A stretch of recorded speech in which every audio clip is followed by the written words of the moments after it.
Hello, welcome to Saturday Service, a podcast all about faith and football with me, Graham Boozy, in association with the Livestreams churches in Southend-on-Sea, England. And today I'm absolutely delighted to be joined by Mr. David Jardine. How are you, sir? I'm good. You okay? Not too bad, thank you very much. Just to begin with, would you mind just sharing a little bit about yourself, just a basic background? No problem. Not a big fan of talking about myself a lot, but yeah, I'll go for it anyway. But yeah, my main roles in life are as a husband and a dad. So I'm married to my wife Vicky. Been married for over 20 years, and with 3 kids. You're getting older every day. My daughter's 19. She's in Canada at the minute, and then I've 2 boys in the house. So my wife's about outnumbered at the minute with the boys and the football talk and all that sort of stuff. And as well as that, I suppose my identity is someone who tries to follow Jesus as a Christian. My interest would be mainly football and sport and stuff like that. I've sort of got into darts in more recent years as well because my football career is on hold, so I've took up darts a wee bit more. And then professionally in my life, I've worked in loads of different jobs from when I was younger. I'm not going into them all because some of them are quite random, including working in a seatbelt factory at one stage. But my main jobs were as a video editor in a community TV station here in Belfast. And then from that, left that behind at one stage and went into youth work as a profession and worked in youth work for a lot of years and then ended up working as a prison chaplain for a couple of years. I'm not working at the minute due to health. After COVID, I didn't really recover as well as I had hoped. So I'm not working on stuff at the minute, but just using my energy to try and look after my family and suppose my other interest at the minute, which I know you are interested in hearing more about, is the Willowfield Duffers, the football team as well. So using my Yes. energy to cheer on the boys. Excellent stuff. Yeah, we'll get into my slightly unnerving relationship with your club. All of a sudden decided that, yeah, that's my team. I've got the tattoo appointment booked in for the badge on the right arm. Let's get into football then. You mentioned about playing, but I'm just wondering, is there a particular early moment you remember watching where you thought, yeah, I really like this. This game's a bit of me. Yeah, it's hard to think back to really early days. With the World Cup coming up, man, you think back to your favourite World Cup sort of moments. But before that, I think 1987 was the League Cup final that I remember watching. I think it was like the Littlewoods Cup final, it was called in those days. And it was Arsenal-Liverpool, and Arsenal won, of course, so 2-1. Charlie Nicholas scored 2. And sitting watching that on my own, actually, back in the day. And then I remember the 1989 when Arsenal won the league in the last minute, watching that match as well. It's class. So yeah, those are the sort of ones I remember. And then World Cup wise, I would say Italia 90 was the World Cup I remember. Don't really remember 1986. I think I did have a sticker book, but I was only 6 then, so I don't really remember those boys. But Italia 90, whenever Cameroon were ripping it up, I was loving that. Yeah. Yeah. Roger Miller dancing with the corner flag is always Yeah. going to be forever. And the best thing about that, I never realised how old he was at that point, but he was still Yeah. ripping it up in the cup. Someone once said to me, like, your first World Cup you remember is age 10. And I thought, that's a load of rubbish, but you've just proven that theory. Yeah, it was exactly 10. Yeah, and it's the same for me at USA 94. So I guess I'm wondering how you got into supporting Arsenal. What was the trigger point for that? Yeah, so my family are all Man United fans, so I don't really remember how I ended up supporting Arsenal, like how the choice came about, but apparently my Auntie Betty bought my brother an Arsenal top instead of a Man United top by accident, and he wore it, and once he was finished wearing it, he decided he'd go on and support Man United, but I got the hand-me-down top from my brother, and that was an Arsenal top, and I was about 3, and apparently I've supported Arsenal ever since, and despite my father and my brother supporting and in school and all, I was the only Arsenal. There wasn't many Arsenal fans about here, like, but I remember Arsenal getting beat regularly when I was at primary school and going in, and it felt like the whole playground was just going ah. But yeah, so it gives you character supporting Arsenal. There was some trophies back in the day, but there wasn't too many other fans about the place in those days. But yeah, so that's how Arsenal, and sort of followed them ever since, and then I brainwashed my kids and that sort of thing. So yeah. Yeah, I mean, this season must have. I know you had in your lifetime, of course, the great success under Wenger, but obviously it's been a very long, barren period. I just wondered how challenging to your sanity this season was, especially as it looked like we were on this roller coaster. How did that feel, and how did it feel to get over the line as well? It was a painful season, to be honest. Like, I was quite glad when it was finally over. It was a bit of endurance because at the start of the season, I didn't actually think, well, I thought Liverpool would win the league. I didn't think we were last year I thought we would win the league, but not this year. I kind of thought we'd maybe finish second or third. But then when Liverpool dropped off and we were ahead from the start, everybody was just going, "This is your year. You're going to win it now." But it was painful. It was it was not a free flowing football, and any time we had the chance to sort of go so many points ahead would seem to drop or have a draw that match and stuff like that. So we're always ahead, but it was never comfortable. So it was a bit painful. But a wee Arsenal story for the season was we were in Spain last summer, and it happened that I noticed that Arsenal were in a training camp in La Manga or whatever it was. And I looked up how far away La Manga was, so it said 35 minutes drive. So I said to my wife, "What do you think about going to try and find down these Arsenal boys?" So she didn't say no, so the boys were up for it as well. So headed out one Sunday. I found out what hotel they were staying in from Googling, and we went down to the hotel and just went in to see if we'd see anybody about. Went through the bar and out the back, and on the balcony we could see Miles Lewis Skelly on one of the balconies and Tommy Setford. So we were having just a chill and a drink in the bar, and the boys decided they'd go up to see where they could get to because they knew what rooms they were in. So the boys disappeared up and came back about 20 minutes later, and they tracked down some of the Arsenal boys. So they heard these voices and followed it, and they'd met Saka, Timber and Reece Nelson, who I think it was a Sunday, and they are known as some of the Bible brothers at Arsenal, and I think that maybe even my boys maybe interrupted them having their quiet time or whatever. But they got a wee photo with them and asked them if they were going to win the league, and Saka said yes, this is our year and all that sort of stuff. So it was a nice sort of connection with Arsenal through the season. Then watching them, we got over to one match in December, and they beat Aston Villa that match, and it was class. And again, it was nice. There was a nice moment in that match when Jesus, who had been on the bench and been out injured, came on and he scored and took off his t-shirt, and they had the "I Belong to Jesus" t-shirt on, and it's just that sort of witness was just brilliant. And I was interviewed after the match and stuff. But yeah, the last lot of months watching Arsenal was painful, and sitting here and just being stressed and having to listen to Liverpool fans, and it was hard going. Everybody wanting Arsenal to slip up, but we got there in the end, and it was great.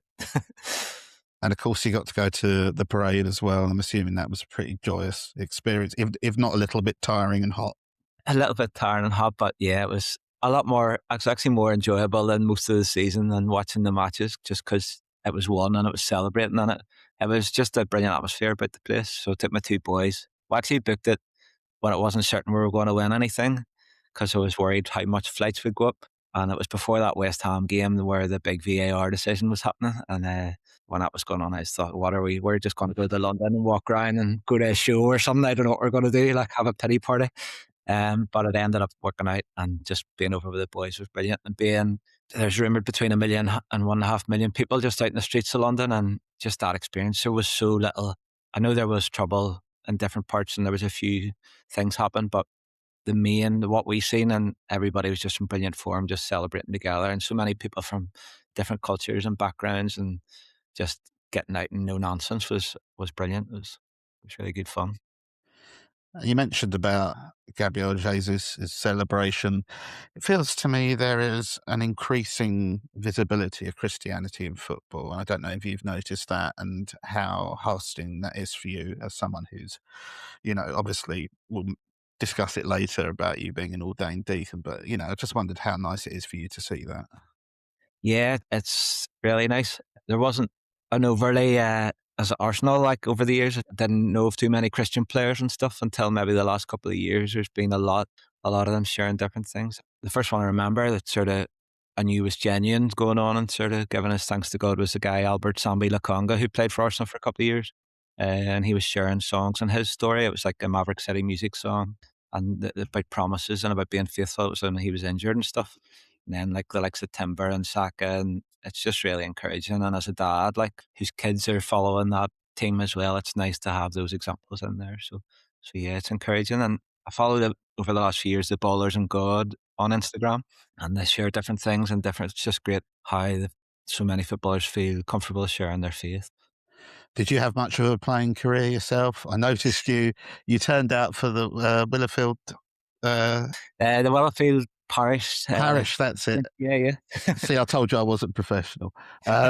Yeah, in 2018 or something, which I imagine is, it's quite late on into your career. But yeah, did you play Yeah. at all? Or Yeah, not so much. I was more of a street footballer than a 11-a-side footballer. when I was young, there wasn't youth football in Northern Ireland wasn't brilliant, and my BB, which would have been the main chance to play football, didn't have enough players for a team, so we didn't have a football team. So I didn't really play proper 11 aside until I was like fifth year in school. So I was like 16, 17. So played a bit for school, played right midfield for school, and then played for Willowfield Parish football team, Churches League and the Old Boys League, and I played striker for them. And then after uni, I went to play centre back for a team, and my career lasted about 7 minutes, I would say, because it was a team called Dallonstown, and I'd been friendly with somebody from uni, and they'd invited me to go for a trial match. I went on as a sub. It was a bit slow to my first challenge, so the next one I tried really hard, went up for a header, but went up over the top of somebody, and then he landed on my arm, so I broke my arm, dislocated my elbow, so my arm was like not the shape it should be, and the match had to be abandoned, had to get the kit cut off me and all that sort of stuff. So that was the end of my football career at It's 24, and awful. then Sorry. I picked up loads of it was stupid. I picked up loads of injuries then after that, never really got playing, and then as you say, I think you knew the year more than me, but maybe 2018 or something was it? Yeah, That I I went think back so. to. So I was 38 at this stage. Stevie G had just signed for, was it LA Galaxy he went to? And I thought, if he can play for LA Galaxy when he's 38, I can play in the down area Winter Football League here in Northern Ireland. So I went to play for Willowfield, who were struggling at that stage. The historic link to the church, but there wasn't really a lot going on with that. So we were trying to sort of just keep the team going and get some people in. So I went along, took a couple of guys along. The first match we lost 17-0, and I pulled my hamstring. Oh So no, man. well, it was great. It was great. But I managed a few years or a few matches that season. Really, just trying to get through the match as a person on the pitch, not getting injured, was a challenge for me. I think I pulled more hamstrings than I had appearances. So, yeah. So I packed that up after a while. I thought asking you about your playing career would be like one of those really nice, light, easy questions. And it was like, I've unlocked two horrific memories. And so Yeah. maybe that didn't work out quite as I hoped. My playing career wasn't too hot. My kids are doing better than I've ever done. I had probably played a lot more matches than I ever played as well. Don't worry, I didn't have a career at all to speak of. So, if it's okay with you, can we just move on to the Willowfield Church itself? I was wondering if you could just give us a basic overview of it and also the context of the area that it serves. Yeah, so my dad's a minister, so we lived in a place called Ballybean when I was born, which is about 5 miles outside Belfast city centre. When I was 8, my dad got appointed in Willowfield, and we moved to Willowfield, which is in inner East Belfast, about just over a mile outside of the city centre, I would say. Walking distance to the city centre now, so very much inner city East Belfast. So yeah, I was 8 and we grew up in Willowfield. My dad was minister there for about 12, 13 years, and I've stayed there ever since. But yeah, for me, Willowfield was just a great place. It had a great car park beside between our house and the church. There was a great car park, so that's where probably I spent more of my football career in the car park playing and just being part of the community, playing with just kids from the local streets and that sort of stuff. And everybody just came and played football in the car park. Willowfield is a church that's very much always been about reaching into the community and being part of the community, being active in the community. The strap line of the church for a while was in the community for the community. So it's not like set aside for people just to bus in or drive in and go to the church. It's very much people from the community coming to the church, and the church very much reaching out into the community. I grew up there. I went to all the youth stuff, and then when I was old enough, I started to volunteer and help in the youth stuff there. And me and my wife and my friends all sort of were involved in that for years, and eventually ended up on staff when I was 30, like as well. It wasn't my plan to work there either, but felt that was what God led me into at that stage in my life. I wanted to help people, and that was where I ended up. So doing the youth work for years, running the youth clubs and the football clubs, and doing street work and schools work and stuff like that. I absolutely loved it, like, and just brilliant people in and around the place. So yeah, that's kind of Willowfield. And are you able to share a little bit about what sort of outreach the church performs in the local area? The church sort of are very connected to the local community for years. It's quite a Protestant working class area. There's lots of issues in the community. So Willowfield just tries to address those issues in different ways. So there's the stuff, there's the kids' work, there's food stores, there's over the years there's been English language classes and stuff like that as well. And there's CAP work in the church, Christians Against Poverty. So there's people working to help people get free from debt. there's family support within the church. So there's lots of different things for people to come and be helped. And then there's the church going out into the areas, like the church goes into, I mentioned already, but the schools and the streets, and just to go and see people and be with them where they're at. There would have been pub ministry over years and stuff like that as well. And then coming up the marching season, something that the church do every year is when there's a big local march on the 1st of July, and the church gives out hot dogs just with a wee like verse and stuff in it. Just everybody. Our minister calls it the night of 1,000 hot dogs or something like that. So there's a lot of barbecuing and red sauce going on in East Belfast that night, and just giving out stuff to the local community, let them know that they're loved and that if they need us, we're here, like as a church. So yeah, it's very connected to the local community. You touched on it a little bit, but obviously you became a youth work coordinator at the church. You're able to just give us a bit of an overview of what that role entailed. Yeah, so I never planned, I mentioned already, to be a youth worker at any stage of my life. I was quite happy doing edit, and that was kind of what I'd wanted to do, the video editing with my life. Thought that was sort of, but I had something within me that wanted to help people more. So I was just looking for an opportunity. And whenever the guy who was leaving the youth work job before me, who's also a duffer, it was actually his wife said to me to look at the job. And whenever I read it, I thought there's no way I could do that, but I actually would love to be able to do it. So kind of put myself forward and ended up doing it. But it was a real privilege to do it, and there was myself and other staff at different times in the youth department, and it was just brilliant. Like having the opportunity just to draw alongside some amazing young people in East Belfast, like it was great. My phrase in youth works was just in Northern Ireland you say like at the end of your sentences, but youth work was just class like. That's what you talked about, hashtag class like.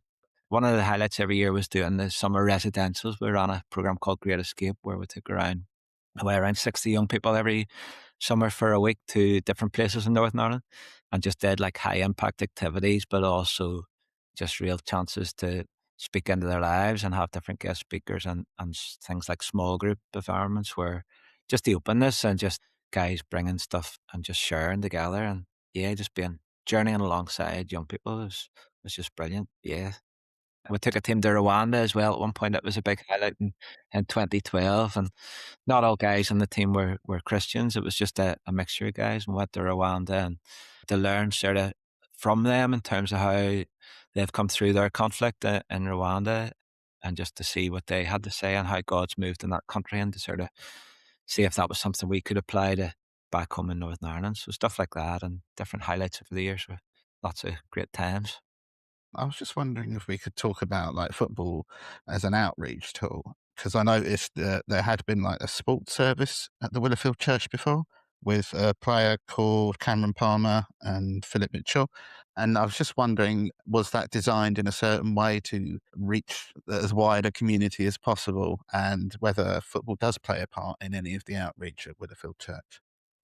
Yeah, well, the football team that I talked about that I played for when I was younger was set up by the church to get the guys involved. I think it was in the 50s it was set up.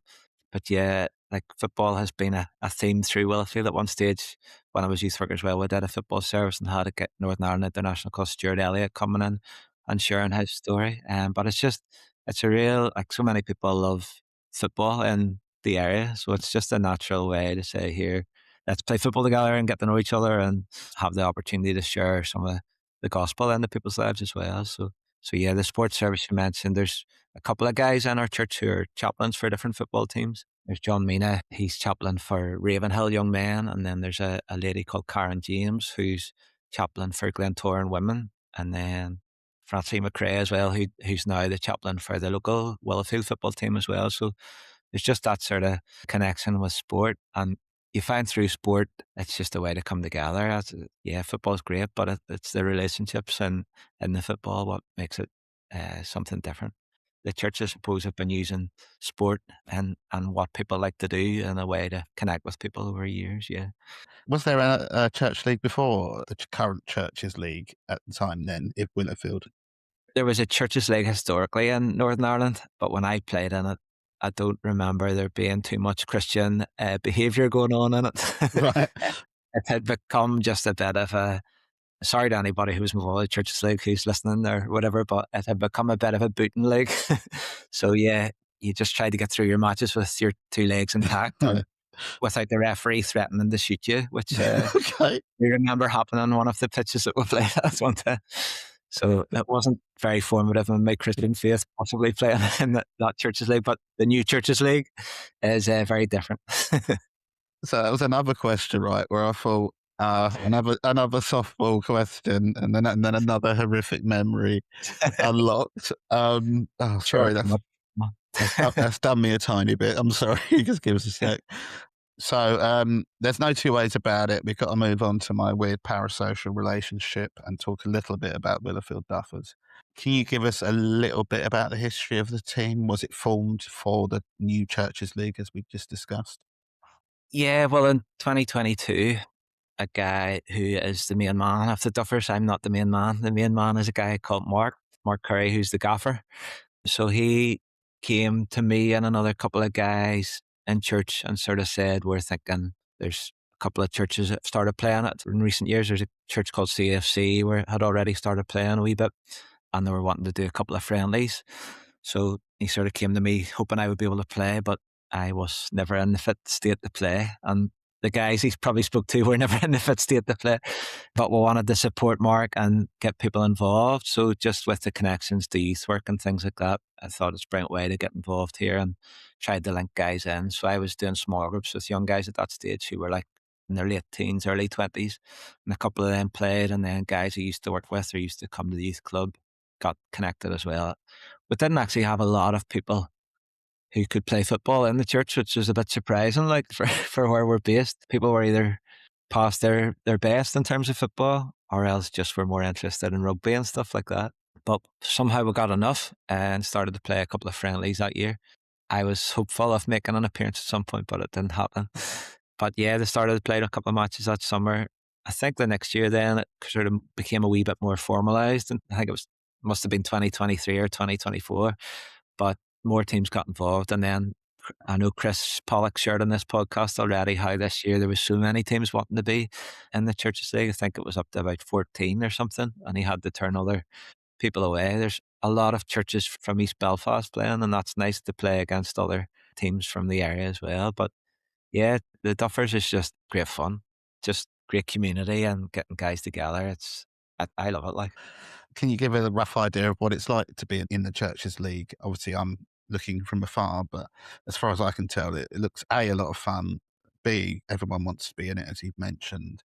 But do you see much in the way of Christian outreach? And is the club in any way a vehicle for that Christian outreach? well, the club itself, when you form relationships with people, it has that natural sort of, I think Mark has a phrase where he calls it pre-evangelism, where it's just getting alongside people and having connection and community. So like stuff like the WhatsApp group chat where you're just slagging each other off and all that in the best way possible. And just, yeah, just being alongside and having the opportunity to speak into people's lives. And it's probably a mixture in the team where there's like maybe 3 or 4 older guys who, not really old, but older in the terms of the team makeup, but 3 or 4 older guys who are really regular churchgoers, and then there's 3 or 4 younger guys who would be regular churchgoers, and then the rest of the guys are a bit of a mixture from different things that they've been to over the years, and then sometimes you end up a couple of friends as well. Because I was actually looking at some stats before I came on. I like my stats, and we've only played 4 matches this year, but we've had 29 different players over the 4 matches, and we've had 5 different goalkeepers in 4 matches Yeah, as I well. saw that. So we're getting through the keepers, but so many different people involved at different ways, but it just all comes together, and just that atmosphere is excellent. In terms of the overall Churches League, sometimes the games have been quite competitive, but mostly it's played in good spirit and just good connection. And I sort of got in touch with you because I run the social media stuff for the Duffers, but that's good fun too, with like just interaction on the social media with the different guys and players from different teams, and just the connection there is good fun as well. Just having that sort of, yeah, just relationships with the other teams, and we joke about our favorite teams and our favorite other teams and that sort of thing, and yeah, and our Nice. rivalries for the best team in East Belfast and things like that. But How did the name Duffers come about? Was it just old boys getting together, or was it? Yeah, that was definitely came from Mark Curry, who Yes. just were called the Duffers from the start, just because we're all duffing about. Well, I never thought it would stick, but it seems to very No, much stick.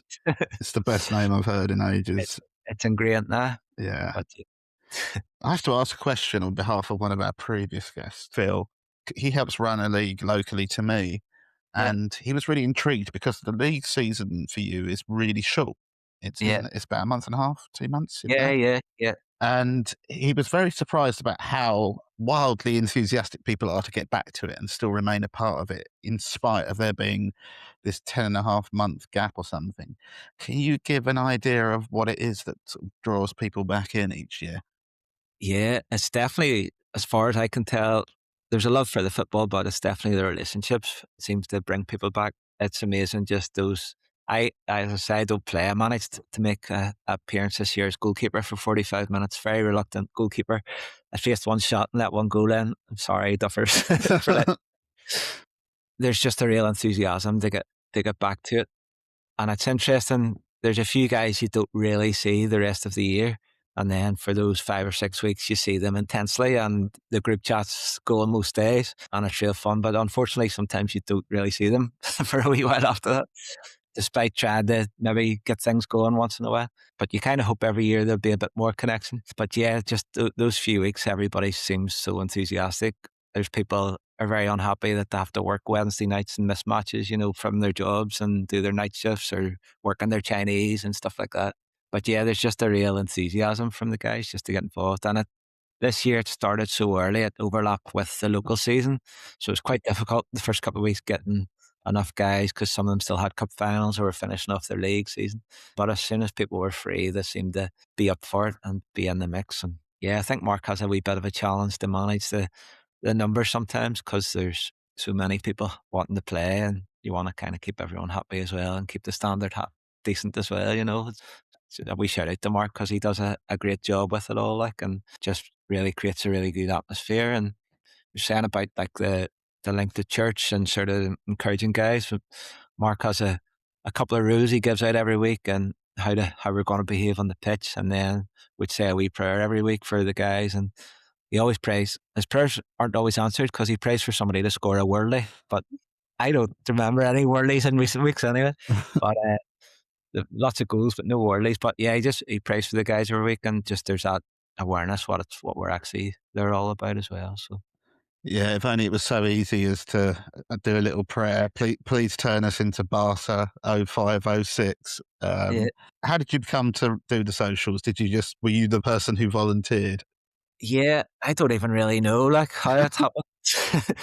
With, as I shared earlier, not working as much, I've probably more time to do we random things at times. So yeah, the socials just I think again it was CFC were one of the only teams that had an Instagram, and we thought this might be a good way to sort of keep a bit of momentum going and have a bit of fun. So yeah, we set up one, and then I think nearly every team has one. There was a bit of peer pressure, I think, to get every team having their own Instagram, and the Churches League have obviously their own Instagram as well. And it's a way just to communicate and to share, and yeah, it's really good fun. So I don't know how I ended up doing it. I probably said to Mark, "We should do one," and Mark says, "Yeah, well, you do it," or something. Um, yeah, and then my dad had a camera he'd been using for years, and he wasn't really using it anymore, so he gave me his camera, and that was the way we started to take some photos as well and share them up there. It's good fun. Yeah, I was going to ask, what do you get from following them around and taking the pictures? Is there anything about what you do that you find particularly fulfilling? Not being able to play, it's nice to be involved and be part of things. I enjoy just, if I wasn't being part of things, just going to watch the matches anyway and just having chats with guys. One of the things love about the Duffers is actually the sideline conversations. Sometimes the football's good, but sometimes it's not that good. So the sideline conversations are sometimes better than the match. But you just see the different interactions in guys that would probably not have a lot of interaction in life otherwise. Just the conversations on the bench. It's roll on, roll off subs. So you can have up to like 5 subs at different times. So the guys are just stand chatting and then they go on and off and different guys at different times. So just seeing those relationships and being part of that. My son now plays for the Duffers as well the last couple of years. He's old enough. And then my younger son has become possibly the number two fan after yourself, Nice. the number two Duffers fan, and his friends and all come. So they're the wee ultras now. Like, so there's Excellent. a bit this year. There's probably been a few more people coming to watch and stuff as well from the church, and just those connections there. It's great. Just a bit of fun and getting out. And in Northern Ireland this week, all the stuff going on, and we weren't sure if the match was going to go ahead because roadblocks and the protests and stuff. But just being able to be there on Tuesday night, just being able to be there in such a positive environment was really just something wasn't taken for granted. While lots of people would know where elsewhere stuff was going on, and so it's just a real positive environment. It's great to be part of. Any particular memories that stand out, or has it all just been pretty good? It was good fun being keeper. I was really hopeful that somebody else would volunteer so I wouldn't have to do that. And right up to the last minute, I was like leaving my boots in the car and all, like sort of saying, that surely somebody else. If I was fit and all, I would love to do it. But energy wise, I thought if I have to run here at all, I'd be, I'd be done. But it was lovely to be able to be on the pitch and to be part of it alongside the guys. It's lovely. That week, I actually had two appearances in my football career after thinking I was totally crocked. I played in a dads and lads match for Craigie Wonders on the Saturday with no running involved because the kids were just putting it past you and running, and I just couldn't run off. It was quite grim. But just being on the pitch with my kids in both those matches was something, yeah, just I really appreciated and loved. But just the connections, just seeing those people all together and just the interactions, even in the group chat and all, I just love it. Yeah. And before we end that slight segment, it's worth mentioning. I don't know why I'm promoting the fact that you're selling the kit, because by the time this goes out, it'll be over. The It'd be sale will so be over. But okay, listen, they've got a lovely new pink kit, which I definitely won't look like a massive walking cupcake or something in. But it is lovely. It must be said. You've modelled it already, David. So head to the Instagram to see David modelling the shirt. There's a story behind that too, because the kit arrived the day of our first match. So the hope was that we'd get a proper wee photo shoot done and all before our launch for the season. But the kit arrived that morning and the match was that night. So I said to my wife, would you do this stupid wee reel with me? And she strangely agreed, which she normally wouldn't agree to stuff like that.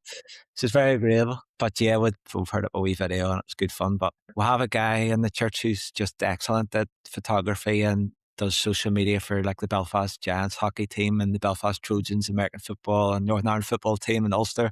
And he sort of was wanting to do a proper photo shoot, so we did that a wee bit later. He's our goalkeeper as well. But yeah, so it's good fun. And the kit was just a nice thing to get because we'd been playing in an old hand-me-down, going back to the start, the hand-me-down kits. So actually a youth club from the other side of town in Twinbrook in Belfast used to have a football team, and a girl from our church worked there, and they'd stopped playing, so she gave me their football kit. So it used to say Saints FC on it, and what a light blue kit we played in for a few years. So it's nice to get our own kit and sort of hopefully put a marker in the ground that this is something that we want to continue for future years as well. And the pink was kind of a bit of a joke, but when we're looking at what other teams were in the league, like there's a yellow team and a black team, and then our other kit would be blue if we're Spurs. So you're trying to think what would work. So we put a poll in the group to see what colour people voted for. And sneakily I put pink at the top and then all the other boring colours, hoping that pink would be the winner, and pink won by miles. So, and then just getting the kit. There's rumours that it's based on the Arsenal bruised banana kit, the Yeah, design. there is a bit of a But yeah, so there's a wee Arsenal nod in there as well.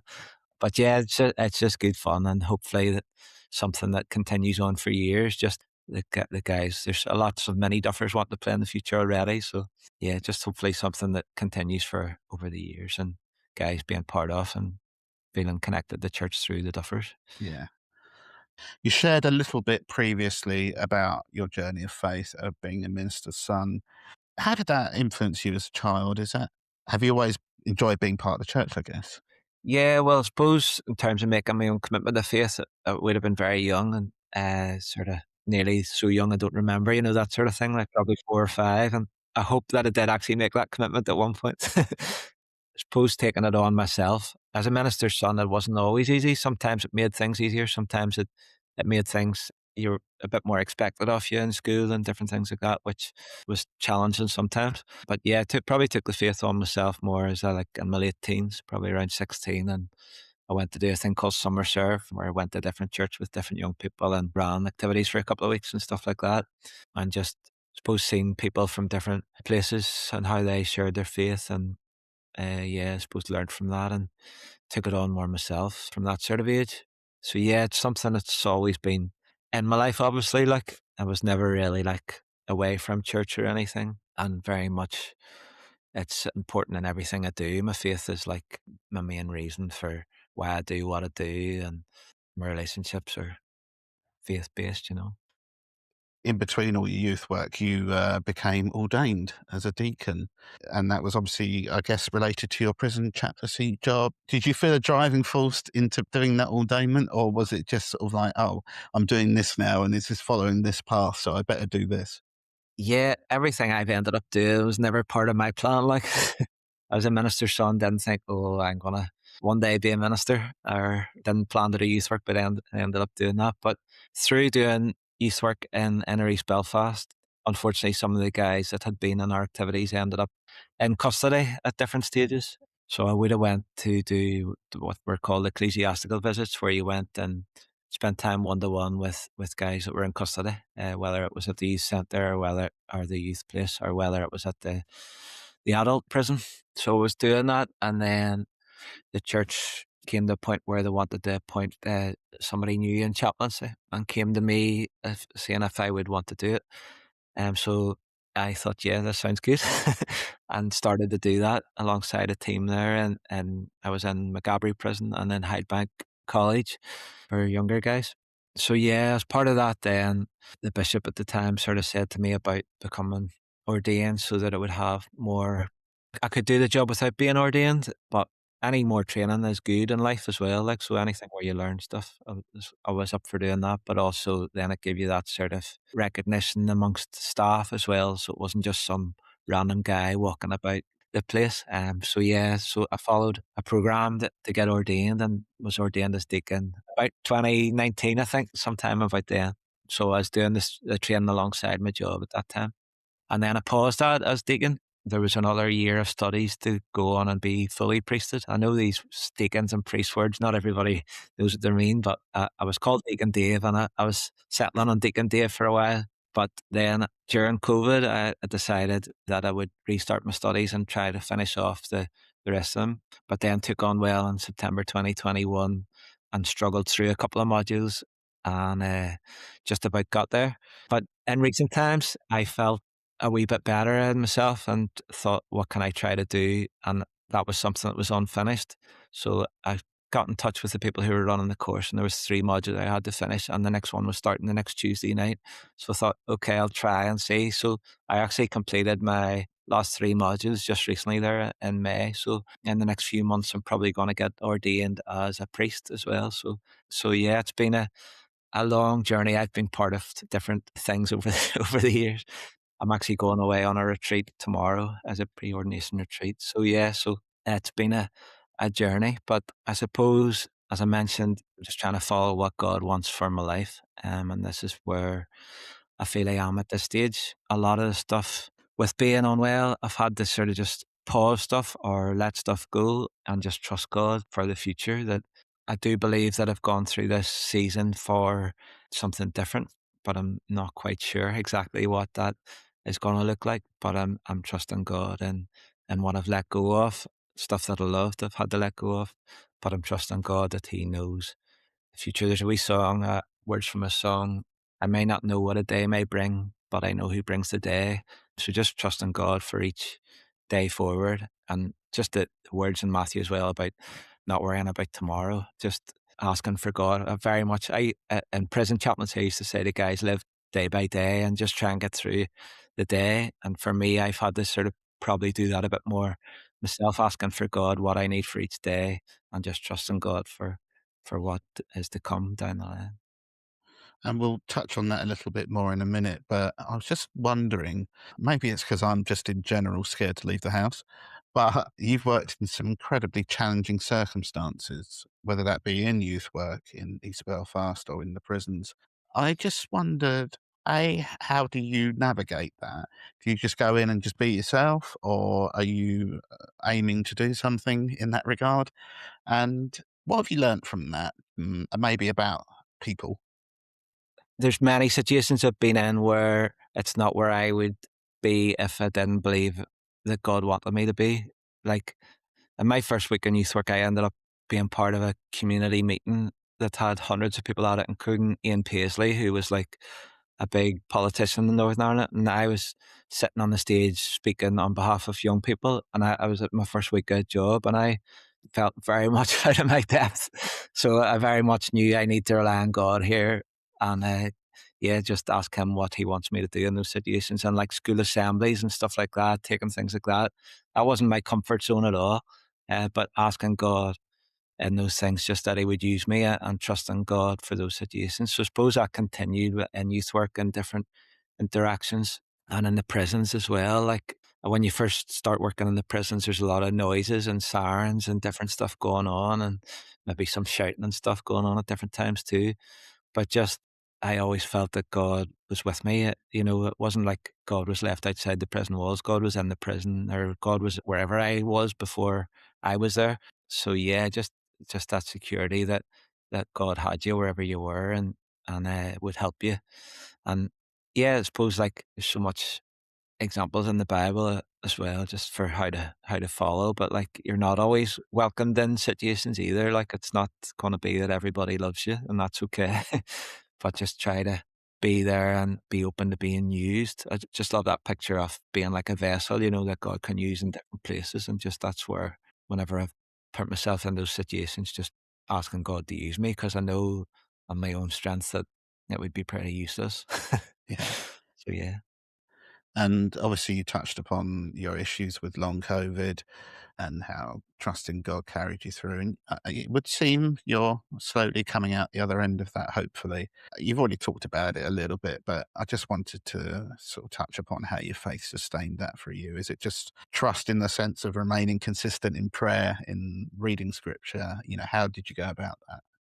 Yeah, it's been incredibly tough few years, like to be honest, from September 21, coming up to nearly 5 years, where my life has been so different than before. I was probably at my fittest that had been in years. I was doing like during the lockdowns and stuff, doing all them boot camps, and all like, and doing a lot of road cycling and things like that. And was ready for my football career to take off, but it didn't quite happen. And just so the way COVID's affected me is a lot in different ways, but fatigue is one of the main things. And for months, I was pretty much bedbound, like, couldn't have done any talking like this, couldn't really interact with family members at different times, really found it difficult. I remember going to just my mum's for like a cup of tea and coming home and just being so exhausted that I was just so emotional that I just lay on the bed and cried, like, which wasn't something that I would.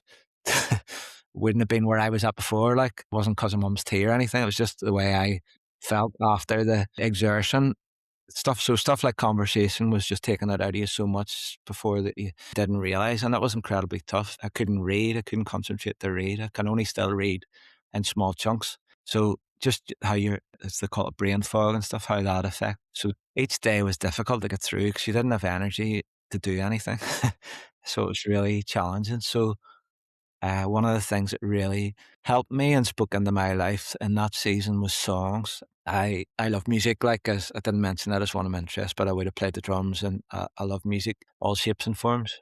But for me, there was words that just really spoke into my situation at different times and different ways. Words of songs that I'd known for a long time, and then new songs as well that really, the lyrics really spoke and really helped me communicate how I was feeling, because I found it hard to think and I found it hard to pray. I found it just everything quite challenging. So that when I actually had COVID with, whenever you had the 2 week lockdown situation, there was a song that was released by a guy called Martin Smith, who used to be in Delirious, a song called Trouble. And I don't know whether it's a very well known song, but the words of the song, if I can get them right, are I'm going to sing my way out of trouble. I'm going to sing until I can't remember now, but pretty much I'm going to sing my way out of trouble. I'm going to keep praising God through this situation.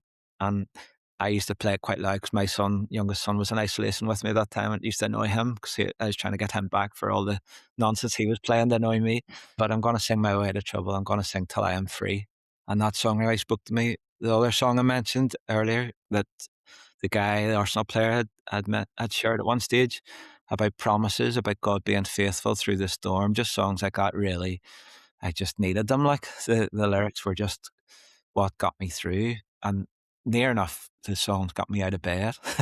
Like, like that was where it was at. And at that stage, I was doing oxygen therapy, like where you lay in a chamber to try and sort of just get some relief from the symptoms I was feeling. And I just would have put on music and listened to it and just the words like "you're not hidden," "you're not forgotten." And before I even came on this podcast, my wife was doing a bit of dusting and had the TV on with YouTube, and it was just playing random songs. But it was another song, "You're More Than Able," which is a song by, I think it's Maverick City Music as well. But "You're More Than Able," that there's still, God still has you, God's still with you, and God's still speaking to you. So really, just through that stuff, those was what kept me going. Obviously, verses and passages in the Bible too, and faithful visits from people in church and texts and from friends and stuff. But those songs for me were really special. And at one stage, then I thought, how can I share these, what God's doing with me, with other people? So I set up a wee Instagram called Songs for the Storm and started to share. I thought I'll maybe just share 2 or 3 videos here, and that'll be that. But then maybe got a bit carried away, and there's lots of songs that I wanted to share, and then other people that sort of got in touch, that songs that they'd been going through storms and they wanted to share their songs. So it kind of took on its own wee life for a while. But just that sort of, yeah, just sharing what God has done and what God has spoken to me in my life, and share that in the hope that it helped other people, because everybody's going through different storms and different struggles. Life is not, as we all know, life is not straightforward, and every day has its troubles. And just looking to God in those troubles and those situations is really what I wanted to encourage people to do. And that's for me what I did. I suppose a lot of stuff that I had taught over years in youth and in prisons and in my talks was stuff I really had to say, here, I need to do this. I need to take this on. And really, I know that God has been with me through this time and continues to be with me as I navigate the way forward. And I can highly recommend at Songs for the Storm on Instagram. It's a lovely account. I very much enjoyed spending an evening going through it and all that. So genuine recommendation there, and a wonderful testimony of how God's worked in your life, David. Thank you for that, and I appreciate your honesty. This is the very exciting any other business section. So if you want to sell me something, go for it. Or if you want anything you wish to share, really, it's, the floor is yours. I would say you have free reign, but I still edit. So So within reason. yeah, that sort of thing. Yeah, it sounds like a business meeting when it's any other business, doesn't it? Like I was always just wanting to get out of meetings, like just Yeah. let's go. Yeah. But you mentioned maybe about the opportunity to share a wee verse or two, and I know I've shared maybe a couple of verses already. But one of the things we did when we were doing the photos for the new kit was to get the guys to turn around with different numbers on their back. So just we chose a couple of verses that just were verses that helped through tough times. So I think the first one we shared was Philippians 4:13, which is a verse that many of the young people that I worked with over the years sort of really clung on to. But just I can do all things through Christ who strengthens me. It's just a really great verse to look to. And that whole Philippians 4 is definitely a chapter that I've looked to this week as well, just about looking to God and just in difficult times, about focusing on what is good, what is pure, what is holy, because your mind can get overwhelmed with a lot of dark stuff that's going on in the world around us. And we did another couple of verses, so we haven't shared the other ones yet, but Joshua 1:9 about being strong and courageous, for God is with you. And a verse that the Churches League shared last year on a wee post, I remember. It was 1 Thessalonians 5:11 about encouraging one another and build each other up. And that's kind of sums the Duffers up a wee bit, like it's about encouraging one another, about being there for each other, and about building one another up. So those verses are just wee verses that we'll be sharing on the the Duffers Instagram over the next few weeks, but just verses that really speak into many situations as well. If you wish to find out more about the Willowfield Church, you can head to willowfieldchurch.co.uk. Please do pop over to Instagram and follow at Willowfield Duffers FC and at Songs for the Storm to find out a little bit more about the work that David does. You can come find me at Saturday Service Football on Facebook and Instagram, or Faith and Footy on X. And my church's website address is www.livestreams.org.uk if you wish to have a little bit more information about that. And please do leave a review and share this podcast out. I hate saying things like that. It feels horrific because it's all self-promotion and I really struggle with that. But please do help out, share it far and wide if you can, please. I'll be stupendously grateful. Mr. David Jardine, that was wonderful. Thank you so much for joining me today and giving me your time. Thanks very much. It was really good fun.